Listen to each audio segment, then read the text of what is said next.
Hi hello అందరు ఎలా ఉన్నారు? Welcome to my channel Uma Gopal. ఈరోజు నేను కంకులతో దోశలు ఎలా చేయాలో చూపిస్తాను.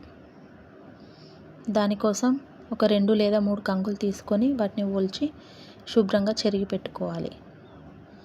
ఒక అరగంట గంట ముందు కొన్ని బియ్యం మంచిగా కడిగి నానబెట్టుకోవాలి. మనం ఒలిచిన మక్కలను కడిగి పెట్టుకున్న బియ్యాన్ని మెత్తగా మిక్సీ పట్టుకొని ఒక బౌల్లోకి తీసుకోవాలి. అందులోకి కొంచెం జీలకర్ర, కొంచెం ఉప్పు వేసి బాగా కలపాలి. ఇది అనేది మనకు దోశ కన్సిస్టెన్సీ రావాలండి. మరి పల్చగా ఉండకూడదు, అలాగని మరి చిక్కగా ఉండకూడదు. మన దోశ పిండి ఎలా ఉంటుందో అలా ఉండాలండి. ఇప్పుడు స్టవ్ ఆన్ చేసి స్టవ్ పైన ఒక దోశ పెనం పెట్టుకోవాలి. పెనం బాగా వేడయ్యాలి. మనకు పెనం బాగా వేడైందా లేదా చూడాలంటే దానిపైన కొన్ని వాటర్ చల్లితే తెలుస్తుంది. చూడండి, పెనం బాగా వేడైంది.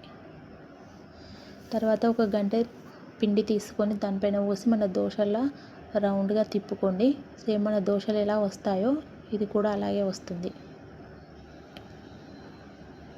తర్వాత దానిపైన ఒక మూత పెట్టి కాల్చుకోవాలి. మనము మూత పెట్టకపోతే ఏమవుతుంది కదా అని అంటే పేలిపోయినట్టు అవుతాయండి దోశ అనేది. పైన తెల్ల తెల్లగా వస్తుంది. అలా మనకు ఈ దోశ అనేది కొంచెం టైం ఎక్కువ పడుతుందండి కాలడానికి.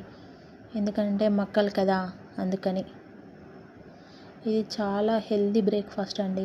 ఒకసారి ట్రై చేసి చూడండి, చాలా బాగుంటుంది. దీన్ని ఓన్లీ మీడియం టు హై ఫ్లేమ్లోనే పెట్టుకొని కాల్చుకోవాలి. ఒక సైడ్ కాలిన తర్వాత మరొక సైడ్ టర్న్ చేసుకొని మంచిగా కాల్చుకోండి. నార్మల్ దోశలు అయితేనేమో త్వరగా కాలిపోతాయండి. కాకపోతే దీనికి కొంచెం టైం ఎక్కువగా పడుతుంది.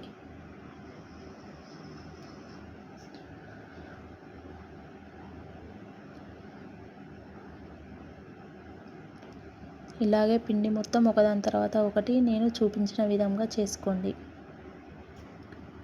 దోశలు చాలా టేస్టీగా ఉంటాయండి. అలాగే హెల్త్కి కూడా చాలా మంచిది.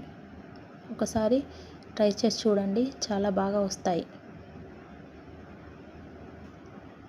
ఈ వీడియో మీకు నచ్చితే లైక్ చేయండి, షేర్ చేయండి, సబ్స్క్రైబ్ చేసుకోండి ప్లీజ్.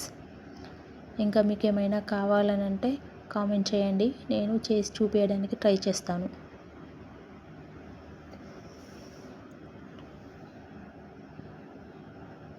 మనం కంకులతోని చాలా రకాలుగా చేసుకోవచ్చండి.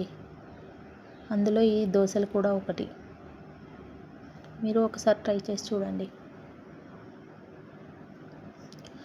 ఇందులో మీకు నచ్చితే పచ్చిమిర్చి, అల్లం, వెల్లుల్లి వేసి కూడా మిక్సీ చేసుకొని చేసుకోవచ్చండి.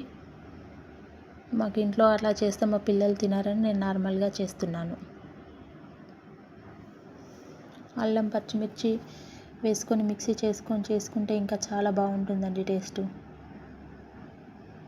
ఒకసారి ట్రై చేసి ఎలా వచ్చిందో కామెంట్ చేయండి. Please subscribe.